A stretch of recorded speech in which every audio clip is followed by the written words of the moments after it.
States? Am I the only person that's kind of UK or anywhere else? Canada. Canada. Okay. Copenhagen.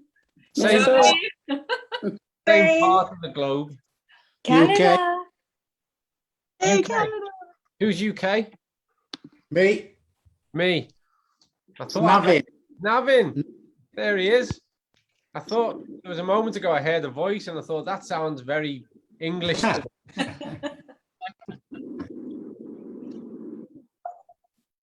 Yeah, we promote this to absolutely everybody and welcome everybody on our call. And actually, just for Dr. Colin also, why don't you quick say where you are calling in from?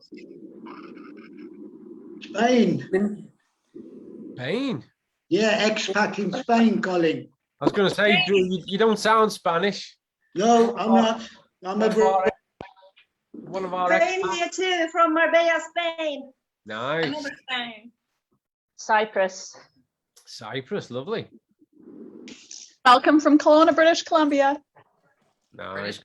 Colombia. Phoebe from Chicago. Chicago. Oh. And I see Arizona in the chat. Love Arizona. I was, 2 years ago, and pretty much now I was in Arizona. Love Arizona. What a place. Hello, Leslie from Aiken, Minnesota. Yusuf from California. California. California. Got some happy memories of California. Yep. Also, Colette from Ventura, California. Woohoo! Hey, Colette. Hey, Colette. Happy to be here. Exciting. Okay. What we'll do is I'm going to mute everybody here as we're letting more people in. And if you have any comments, it's just fine to, post them in the chat and we'll keep track of them also. It's always fun to have everybody on here and we'll be getting started. So welcome everybody. So everybody, I think, is looking at living their best life, right? We all want to have and make sure that our bodies are performing correctly and optimally, the brain is performing optimally. And if you've ever had an experience where you've done something different and it made a difference in your life, and you said, how would you know if it could be different? How would you know if you could actually be performing a little bit better? In life, we want to have that top performance. What if you could find out if you are living your best life, both physically and mentally? Well, today on our team call, we are going to talk to an incredible scientific research specialist here in Zinzino. And he, if anybody, is going to talk about making sure that we are living our best lives. Or maybe we are looking for our family, our children or our grandchildren, making sure that they are living their best lives and having the top performance in life that they can. What could that little edge mean? Actually, he has been working in certain fields his entire life.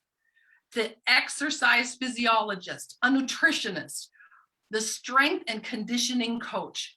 He's used his life on exactly topics like this, mostly in like elite sports or working that difference in your life, what it could mean for you and your family. But actually he's done a whole bunch more. So let's bring him on here.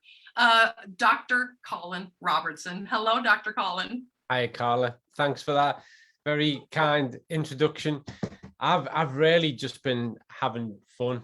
I've just been getting involved and getting to do really exciting things for a long period of time. And it has been fun. Sometimes it's pressurized fun, but really when I hear you go through that quick list, when people ask me what it is that you do, or better still, when people ask my children, like, what does your dad do? They like on any different day you ask them that question, they'll give a different answer depending on what project I'm working on. So on top of those things, really, I've been a clinical exercise physiologist, so supporting people who are overcoming various types of chronic disease. I am really, I think of myself as an environmental physiologist, because a huge part of what I do is helping individuals and athletes to prepare either for time zone changes, because they're going to go and take part in a big sport and competition in another part of the world, or one of my favorite things is when someone decides they're going to climb Everest, or they're going to race across the Sahara Desert, or they're going to row across the Atlantic. Or, I'm working with a team of people who are in Antarctic at the moment. It's when people want to go to these crazy parts of the world and they want to perform well, they want to stay alive, and they want to look at their training before they go. So they were looking at aspects of fitness. We're looking at mental development, looking at kind of resilience training, grit, but throughout everything. So whether I'm a strength and conditioning coach, an exercise physiologist, an environmental physiologist, a clinical exercise physiologist, I'm always a nutritionist, because it's the old cliche, but let's get it out the way. You are what you eat. It's the cornerstone of your existence. So then when we raise the stakes, when we increase the demand, the performance demand, then we need to look at our nutritional needs. And that's not just for elite sports people. I've been functioning and operating in this area now for 27 years. I also work with a lot of the Forbes companies, the top Forbes companies, and just do things like this, just share stories, give them examples of what it is to cope in high performance situations, and how to protect our minds, how to be able to focus more clarity, how to create calm in the mind in the midst of increasing pressure, because you learn that by doing in high performance. When you're on a radio GPS phone to somebody who's about to summit on Everest, and they're concerned that they're about to run out of oxygen and they've got to make the return journey, your mind has to be clear so that you can help them to clear their mind, and in order to walk them down off that mountain safely. Just the same as when you're looking at a blip on a satellite, where you've got 4 men rowing a boat across the Atlantic on Christmas Day, and you need to be in touch with them and give them recommendations on what to do because they capsized the night before. How are we going to repair our kit? Consider things to do with kind of our thermic response. Clarity of mind for you and for them. And clarity of mind takes us a long way in life. It really does.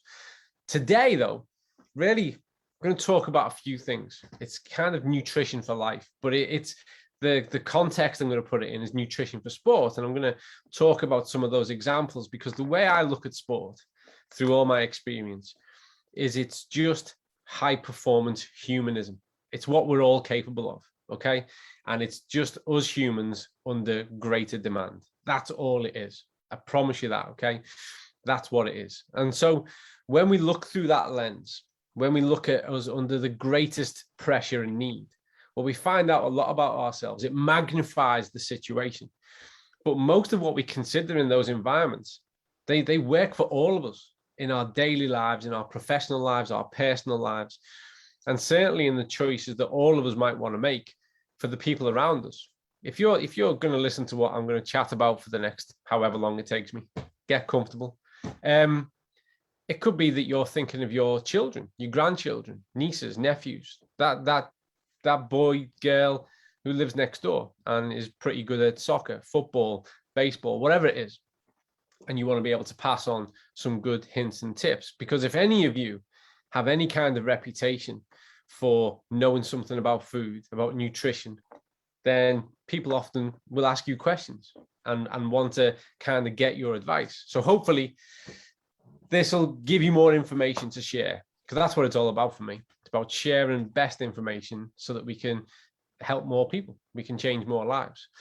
So get comfortable. I've got a drink because I know what I'm like, and I can go on a bit.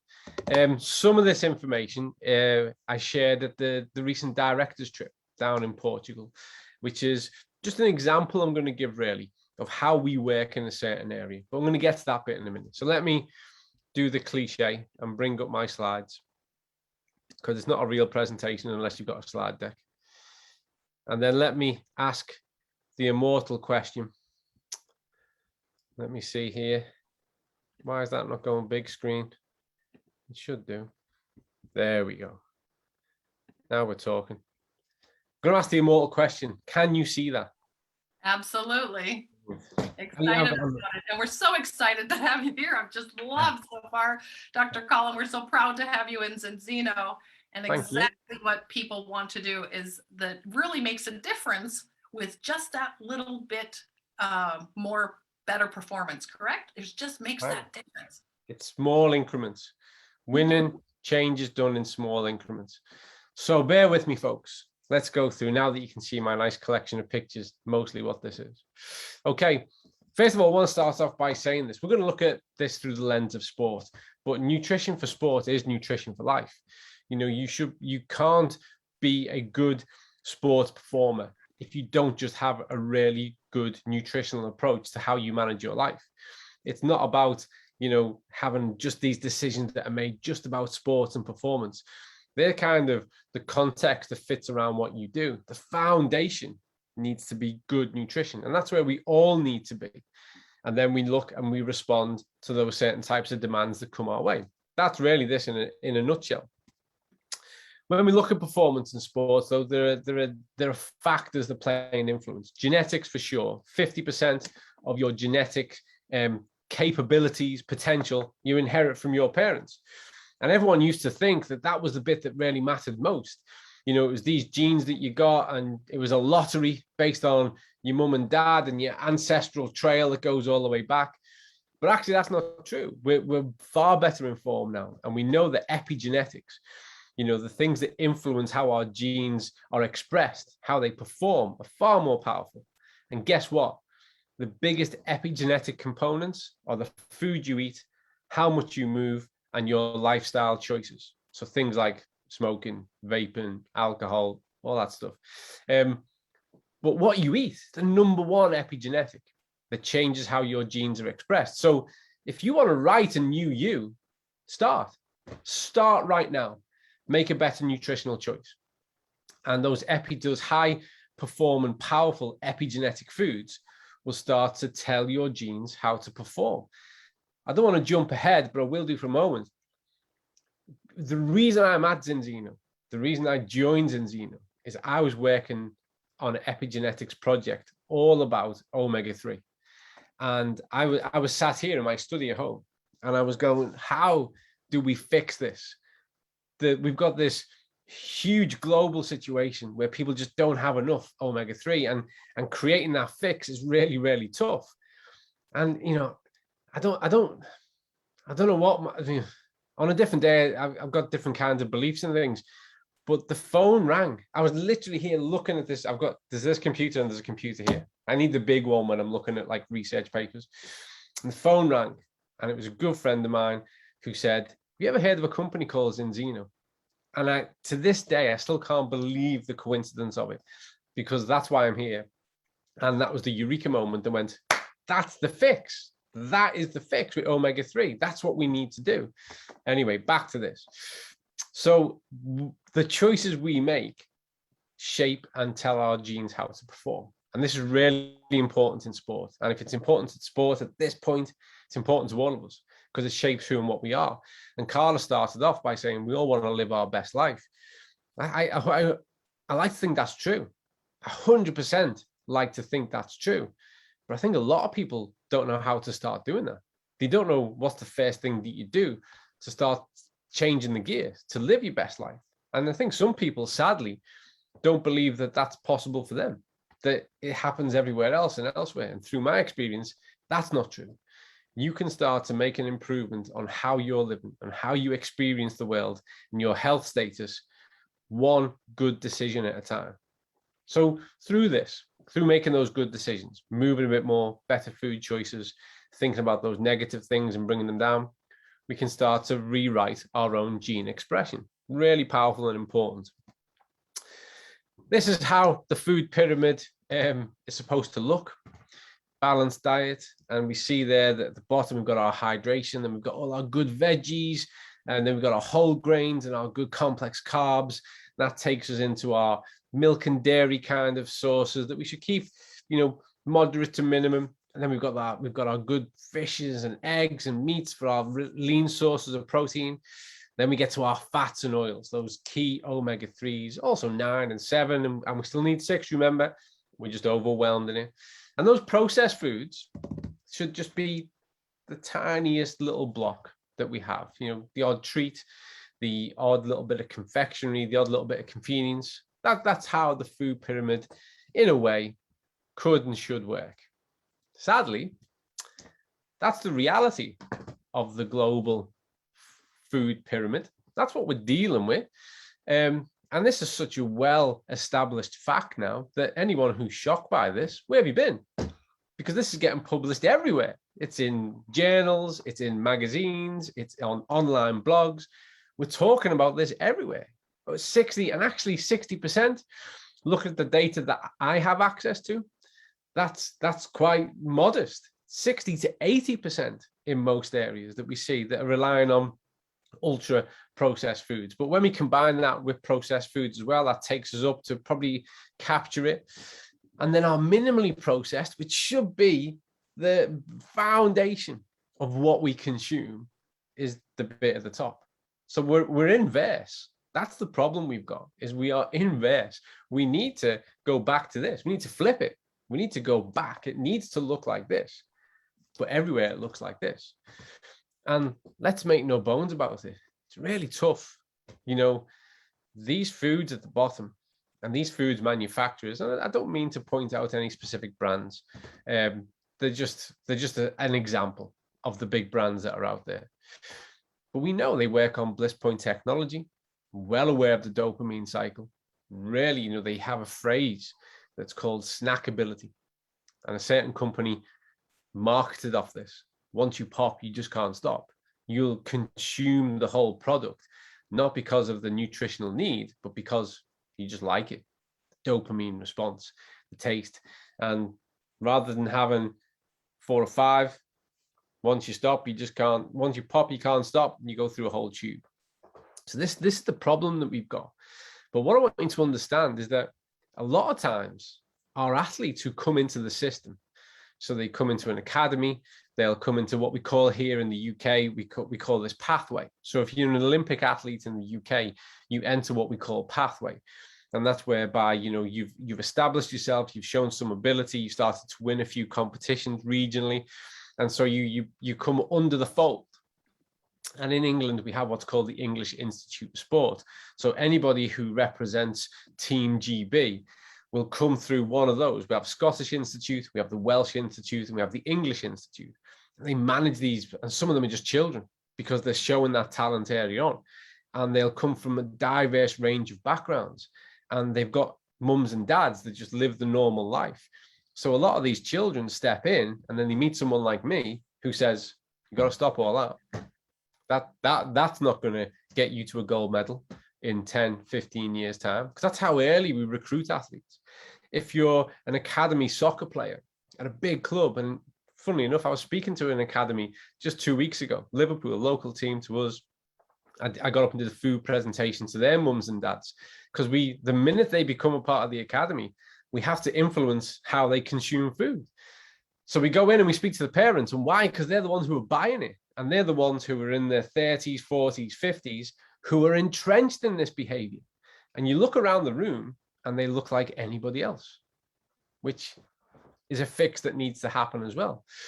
So this is what we need to unpack, and we need to change this. But in reality, we need to change this for everybody. But when you're on the athlete trajectory, we manage it more. We get more proactive, and you kind of have to do as you're told a bit more, which helps to a certain extent, because there's a whole career hinged off getting this right. But this is the problem that we face anyway. This is the problem. This is what we're up against individually and as a group. And if you're someone like me who's working in this space, this is my battlefront. I'm trying to change this on a global scale. I'm trying to get people to make better food choices, to live better, to not contribute to the statistics and enjoy their lives. Life's a miracle. The world is phenomenal. It's a mystery. Get out there and enjoy it for as long as you possibly can. And it all hinges off the choices we make when we eat. So we know that the problem we've got here is that these processed and ultra processed foods, they're high in sugar, high in omega-6, Again, omega-6 is not a baddie. We just consume far too much of it. High in salt. They are energy dense and nutrient poor. And this is really important because this has led the conversation. So since 1954, the world has been taught to count calories. Okay, and this all came about with the advent of the processed food industry that was really gaining ground and wanted to explain people this new way to understand food. And because they knew there was less nutrients and more energy, and that could create problems with managing a person's weight, they started to teach people about calories. Teaching people how to count calories made the world fat, because from that point, year on, the world has got bigger. Our issues now with overweight and obesity are the pandemic that predates the pandemic. You know, we need to fix this. Look at the statistics around type 2 diabetes. Latest data suggests that by 2030, 1 in 10 people will have type 2 diabetes, but 1 in 3 will be at risk. Type 2 diabetes is a lifestyle disease that's entirely avoidable by not getting involved in all this nonsense. So it's energy dense, nutrient poor, people count calories, get bigger, doesn't work. It's low in dietary fibers. And we could do a whole talk on dietary fibers, why they're essential. The gut microbiota is the center of the human universe. Too many people abuse it. You are what you eat, but more importantly, you are what you absorb. And if you're not putting those good natural dietary fibers into the gut microbiota, you can't absorb all that good stuff. And even when we're generally eating well, but we continue on a daily, weekly basis to put in really poor stuff, then we're damaging the environment that's there to support the better choices we make. So we really do need to, we've got to take bolder steps. It takes time. We should always work towards improvement, not perfection. But we need to take bolder steps with ourselves and then be ambassadors for the change we want to make in our children and those around us. And high in saturated fats. You know, we just need to keep our saturates low. We don't need to eliminate them. We need to keep them low. Most people have a high saturated fat diet. So we just, again, need to inverse that and strip it back.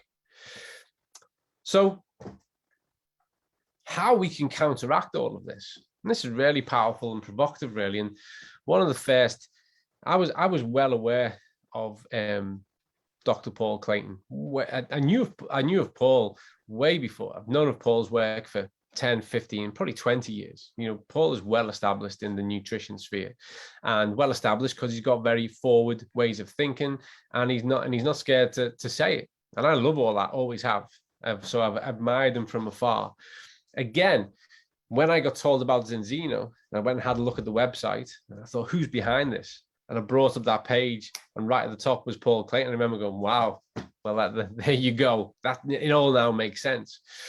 And Paul really was one of the masterminds behind this. There were other people involved as well, but Paul, you know, certainly deserves a lot of credit for what he's done with this, because he's looked at common factors and problems in all that mess I've just explained, and said, well, how do you give someone a really simple solution? How do you start to unpack it? You know what I mean? Because it is tough. And that's where the health protocol came into its own, which is simply about balance, restore, and boost. So because we've got such an issue with regards to the lack of those omega-3s and the systemic inflammation, the damage that's brought about, because we've got this huge skew towards those omega-6s and saturated fats, well, you start to put in enough omega-3. Simple, makes sense when you think about it, but it has to be effective. People knew we had to do that, but didn't have an effective way of doing it. And now we do, and there it is. But you test first to find out what your status is. If you're not testing, you're guessing. I'm a scientist through and through. You have to prove everything to me. If you tell me it's raining outside, I'll look out the window. Believe me, anecdote and testimony means nothing to me. I need to be able to measure it, I need to be able to see it and quantify it. So we test, we can start to make inroads on that. Then you've got xenobiotic, natural fibers, right in there, fixing what's going on in the gut. And then you have Extend, which to me is without doubt the single best multivitamin in the world, bar none. It's in a league of its own. And so what we do is we account through our health protocol for nutritional deficiencies. And most people have them: iron, vitamin B12, vitamin C, vitamin D, the list goes on. But we see this when we sample populations, we see that we have these common deficiencies because most of the diet is energy rich and nutrient poor. So people got loads of calories, but very few nutrients. The quality has been stripped out, and the impact of those processed foods damage the gut anyway. Hence, we're putting the fibers in, and then we go back to that cellular balance. So for a lot of us, and really as a strategy within sport, this is a great place to start, because we can start to unpack that habit, that typical ritual that people conduct and behave with regards to their food behavior. However, things are a little bit different when we start to up the stakes of performance and pressure, and we do need to take a more refined approach. So a food pyramid within sport really looks a lot like this. So you've got your balanced diet, good balanced diet. 80-90% we want to be from whole foods, from ingredients, not products. We want people to eat well. Then we look at our sports nutrition. I'll explain that in a moment. It's far more simple than you think. And then we try to have a limited but really intelligent strategy with regards to supplementation. Because to me, I'm a food first nutritionist. Supplements should be intelligent, and they should provide solutions. They should be a far more clever way to bring about the outcome you want, because achieving it through your diet on a daily basis is really tough, especially when the daily pressures of life, the demands through exercise, training, competition, or for the rest of us, the demands of workload pressures, personal life, having to be everywhere at once. So that's where we should be clever. And anything that we put into that category needs to prove itself. I'm still strict about that, has to earn its way in. Let's just cover sports nutrition, because this gets overcooked. If you're on a good diet, you're more or less there. But sports nutrition is looking at your macros. And across the board, I'm really lucky because I get snapshots of what people do behind the scenes in big clubs and organizations all over the world. And everyone thinks it's a secret. And I promise you now, it's pretty much this. Carbohydrates, 3 to 6 grams per kilogram body mass, depending on your training day, how much energy you're going to use and how much you need to recover. Protein, 1.6 grams per kilogram body mass per day, in order to really help the body to synthesize protein, repair all that muscle damage through exercise, grow new muscle, get faster, stronger. 1.6 grams. In fact, there was a meta-analysis, which is really highly statistically powerful research paper. It was published back in 2017 that looked at all of the protein intake studies that there were amongst athletes and said 1.6, that's the magic number. Less than that, you're not quite there. When you go over that, it's a waste, 1.6. And then our fats, 0.86 grams per kilogram of your own body mass, and all of this per day. That pretty much is your sports nutrition strategy. Then you're going to go back down. You're going to look at that balanced diet bit and you go, right then, so what are my choices? What types of carbohydrates? Good complex carbohydrates, fibrous carbohydrates, dark leafy greens, proteins, lean choices, good turkey, chicken, red meat once in a while, but really good quality cuts, grass-fed, organic, so you're really stripping it down. Fish, plenty of fish. And then the fish contributes to the fat. So I promise you now, a lot of people think that this is a secret working in sports. This is pretty much how most people work. Are there exceptions to this? Of course there are. Somebody's taken part in the Tour de France. They're going to have way more carbohydrate in recovery than that because they've just been out and cycled 200 kilometers up a mountain. But by and large, this is the kind of framework that we work to. Where it gets interesting for us and where it becomes challenging is the area of marginal gains. So what are those little bits that we can do that make the difference? Because sport is won in the tightest of margins. It really, really is. We're talking about seconds, hundreds of seconds of difference, reaction time. One of my favorite sports is rugby. And here in the UK, we've got the grand final tonight, the Rugby League grand final. That's taking place. So I'll be watching that later on. I'm all geared up and set. And I've worked in rugby. I've worked in it nationally and internationally. Very proud to have worked with the Ireland team. I'm Irish by background. I hold an Irish passport.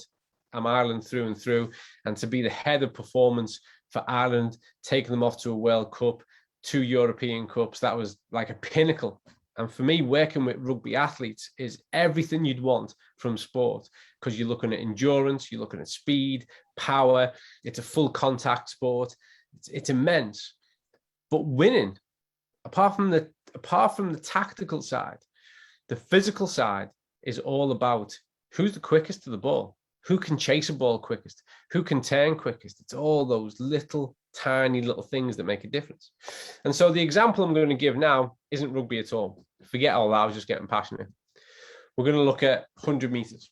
And this is very recent, Tokyo Olympics 2021. You might know this. A lot of people who are on here, you might have enjoyed this race. And we look at this. This is the kind of detail that we look at when we're working as exercise physiologists and strength and conditioning coaches. We're saying, right then, what did it take to win? You know, how can we influence that? And how, when it's the Olympics, how can we get in the top 3? Because that's all that matters. No, 4th place is first loser. No one remembers 4th place. Look at this in the picture. You don't even get in the picture. If you're 4th, the world doesn't care. None of the attention is on you. And yet, gold was done in 9.8 seconds. 4th place, 9.93. The difference of 0.13 seconds. You know, it's not that long ago that we couldn't measure things that accurately. But that's the difference in crossing that line and taking gold. Obviously, silver and bronze straight behind. 4th, you're ridiculously fast, but today you didn't win. Reaction time differences. And this is really important, okay? Because time over the line determines who wins, but time off the line determines who gets in front. So it's that reaction time, that the minute the whistle blows, boom, gone. Gold, 0.161 seconds reaction time. 4th place was 0.141 reaction time. Winning was 0.02 seconds. So we start to look at that and say, right then, how can we unpack that? How can we start to make a difference? So I'm going to delve into a little bit now. So we've considered the health protocol and its impact on, you know, that maelstrom that we have with regards to the average diet, and how we can start to repair things, how we can start to make good, we can create balance, you know, that we can, you know, feed the stomach and we can boost our nutritional status. But I want you to look at this now with me for the next few minutes through the lens of just sport. And I'm going to zoom in on the omega-3, because a lot of people aren't aware of this, but omega-3 is a hot topic in sport. It really is. In fact, right now we're working with IMG out in the States, one of the biggest performance institutes in the world. And we're working with them with regards to balance oil and omega-3. And we're working with a lot of athletes and big teams across the board, let me tell you. And not because of Zenzino necessarily, but because of the recognized omega-3 need and an effective solution. So if we look at the index, first of all, this was established, believe it or not, only back in 2004, which doesn't seem that long ago to me. But that was really when it was established, consolidated in the literature. And this is an estimate. I'm sure a lot of you people are familiar with this. It's an estimate of red blood cell membrane, EPA, DHA, as a composition of function of fatty acid levels. Now, levels under 4% EPA and DHA of total fat are associated with increased risk, particularly of coronary heart disease, but really chronic conditions across the board. So we see 4 to 8% represents moderate risk, over 8%, which is where we want people to be, 8 to 10% is lowest risk. That really changes, going right back to the start, gene expression, writing a new you. When your omega-3 status is above 8%, 8 to 10%, where we want you to be, you dramatically reduce your risk of developing a non-communicable disease. You measurably reduce your risk of chronic disease and illness. However, a recent study just back in 2019 found that the average omega-3 index of collegiate athletes was terrible, 4.4%. You know, this is just in the moderate risk group. And as you know, collegiate athletes, it's a good level of athleticism, really is. And it's representative and indicative of what we see actually in higher performing, in more elite populations. And why? Like I said to you right at the start, people are coming from diverse backgrounds. Their diets are just like everybody else's. That's what they've learned how to behave through food. And we need to fix that. Go towards that big balanced diet, strategy for sports performance, and then look at where our supplements fit. But remember, we're looking at omega-3 now through a sports performance lens. So then we look at the benefits of it. And as you can see, there's a ton of references down here. None of this is just my opinion. This is what we do. We go and have a look at the data. I always tell people that nowadays, for the past 10 years, I'm a knowledge broker. I explain to people what's happening in the world of research. That's what I do. I put it out there and make it understandable. I help people to make it impact in their practice through linking them to the research. So when we have omega-3 levels right, we see increased expression of anabolic signaling molecules. What that means is that the body's going to repair better and in fact, where needed, bigger. Increased rates of muscle protein synthesis. So again, back to that notion of developing stronger muscles. Faster oxygen kinetics during endurance exercise. If we're getting faster turnover, then we can function at a higher level for longer, and reduced content of markers of inflammation, which is brilliant because we want our inflammatory markers to go up acutely in the first 24 hours, but we need them to settle so the body can repair effectively and not be in this inflamed state. So this is all the benefits we're getting just directly into sport off this omega-3. So this is interesting straight off the bat. Recent review looked at this and recognized that it can enhance recovery. When we've got that omega-3 level right, enhance recovery from physiological stress, as well as elements of cognition, such as reaction time. Now that's interesting. So when omega-3 is at the right level, above the right level of index, above that 8%, and we haven't even discussed cellular ratios, and we all know we want it to be less than 4:1, omega-6 to 3. So we're just looking at the index now. Wow, so we get enhanced recovery from physiological stress. Exercise, sports performance is all about physiological stress through training, through participation, through competition. And you can enhance recovery. It's all about recovery. My very first slide that showed you genetics here and exercise right underneath. Recovery, that's a key aspect of it. And reaction time, well, no, that takes us right back to here. Because if I can improve reaction time, then I might take you from 4th into 3rd, 2nd, or 1st. Because all I've got to find is somewhere in the mix of 0.02 seconds. That's where the winning's done. We're talking about hundreds of seconds, not minutes. So in that event alone, I could perhaps change history and change the outcome and change the life of my athlete just by that marginal gain. So that's what we focus on. Nothing's ever guaranteed in life or in sport, and sport represents life. That's why people love it. But that's where you focus down on. David Brailsford, who was head of Team Sky Cycling and British Cycling for a while, really become famous and synonymous with the notions of marginal gains. But in truth, marginal gains was a philosophy and a guiding framework before David Brailsford. He kind of brought it to everyone's attention. But what he did say is a quote that I love, is that rather than look for 100% success in one area, we look for 1% success in 100 areas.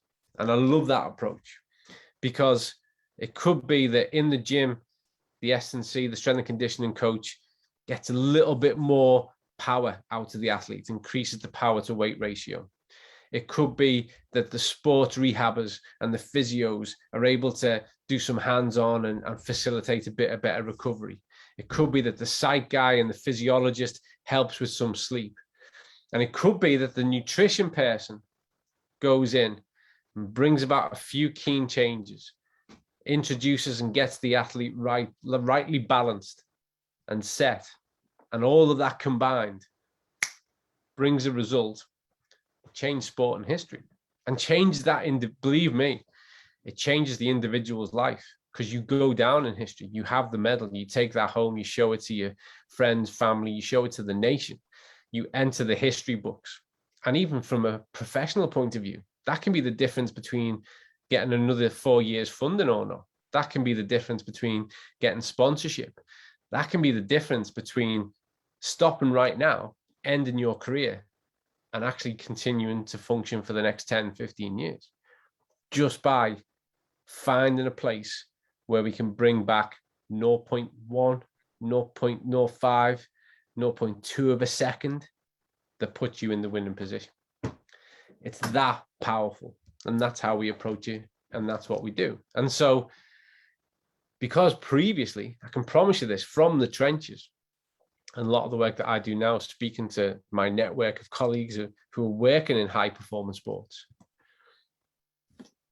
this is why everyone is fascinated with it, because we've got this huge potential for marginal gains, not just one.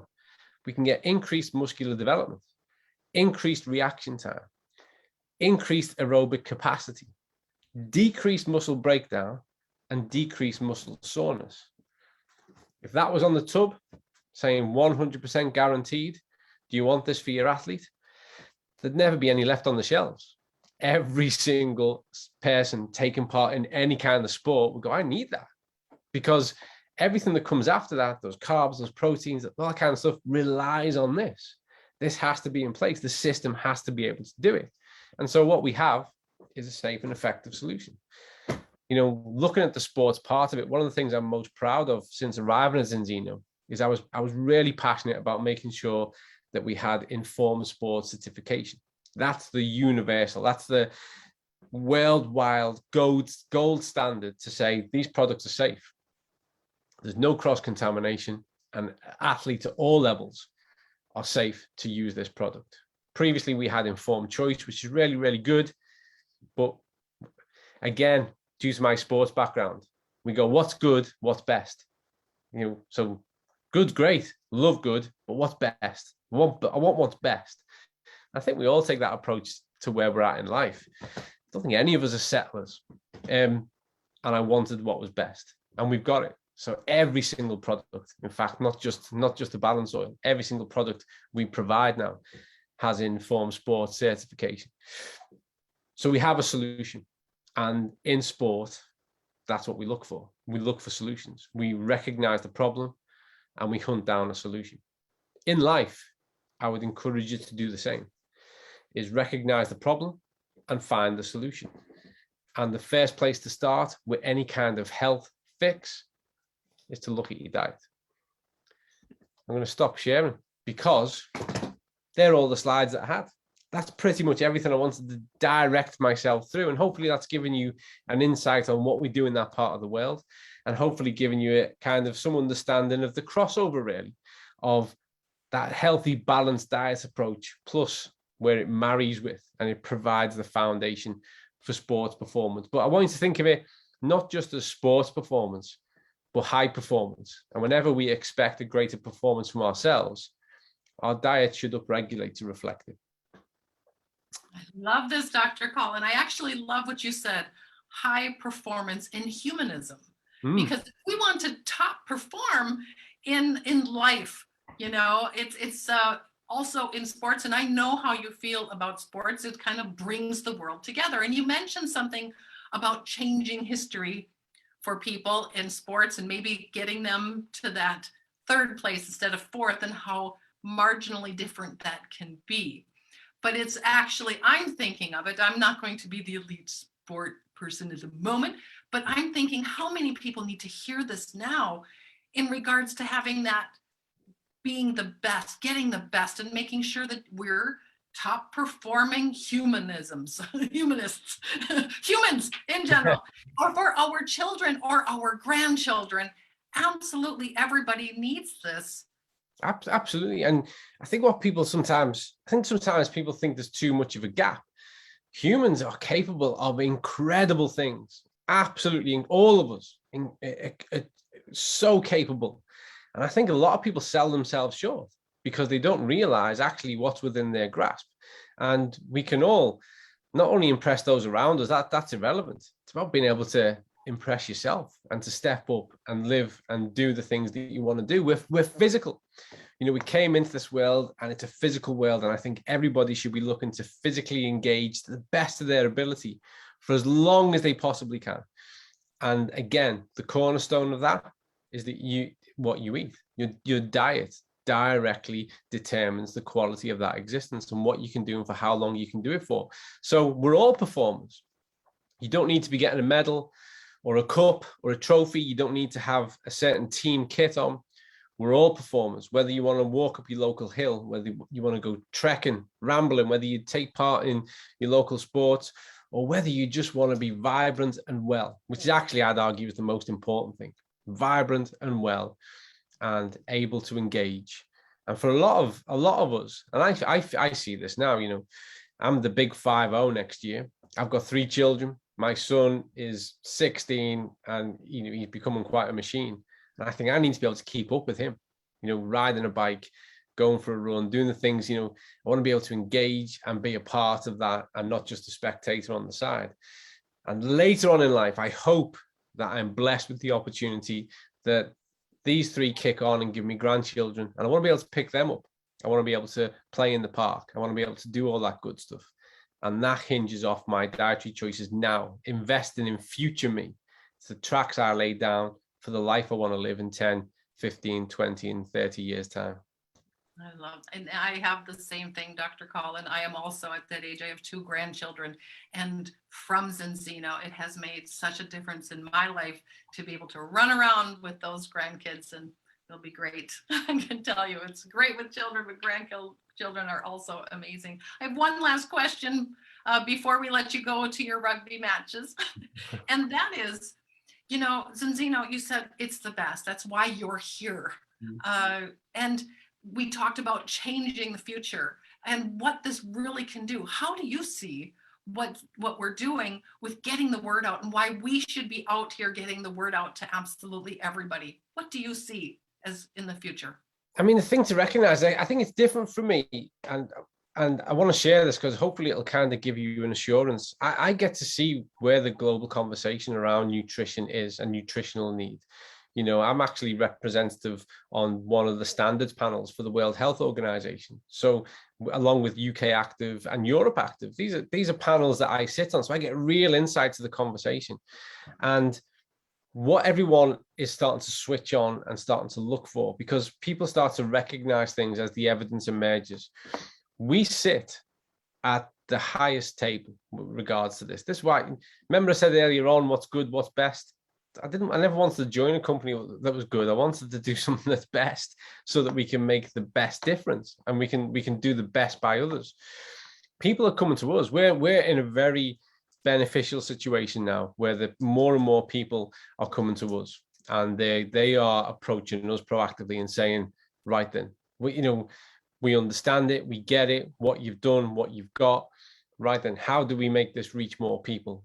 This is why, if I was to tell you the institutes that are coming forward to work with us from a research point of view, it's phenomenal and proactively knocking on our door to access our information and to use our product in what they do. More and more people, and actually COVID did this a little bit, maybe a big bit. More and more people have switched on to this notion now that, first of all, nutrition is individualized. What I need to eat versus what you need to eat, Carla, are probably got huge differences in them. Even though there's commonalities, there's huge differences. And it's like for every person on this chat. So people are recognizing that. So they want to look under the hood and look at themselves. So test-based nutrition, it's only going to become more and more commonplace. And people are going to look for reliable places to get that done. And also people are starting to recognize that there is a real issue with the way we consume food, and that it does sit at the heart of many of the problems we face.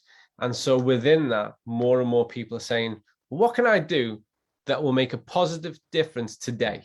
I know you're going to tell me to quit this and stop doing that, and that's going to be hard, and it's going to take days and weeks and months. What can I do today, and what can I do tomorrow that'll start to make a positive difference?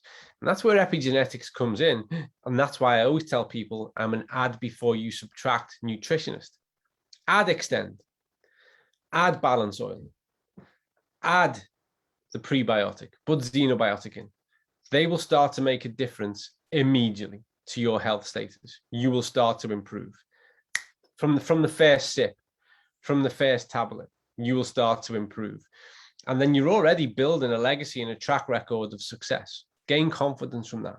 Establish it as a habit. Believe in it, commit to it, see it through, and use that as the vehicle to start making other positive changes. You just need the one that's going to make the biggest difference, and then you can start to add to that. And I am 100%, I'm very proud to work where I work and represent who I represent. And I am confident as a registered nutritionist, as a well-seasoned scientist, researcher, whatever, that this is the single easiest, most positive, reliable step you can make with your diet. So just commence. I love that. Well, thank you so much, Dr. Colin, and for all of us. You know, winning is done in small increments. And everything you've learned today, we need to get the word out to help people have nutrition for life and to be a top performer in life. We want to thank you, Dr. Colin, for taking the time and being here. We absolutely are so honored that you are here in Zinzino and working to always be the best, not just where we are now, but we're always going to be working and improving to always be that number one. Thank you for your time, Dr. Colin. Thank you. It's a privilege. Thank you very much. And enjoy the rest of your day, good people. And I look forward to seeing you all further down the road. Thanks, Carla. Thank you, everybody. Thank you. And Thanks so much. Colin. you. Awesome. Bye. Thank you. it's so exciting. Thank you. Have a nice day. You. Thank you. Thank you, Carl.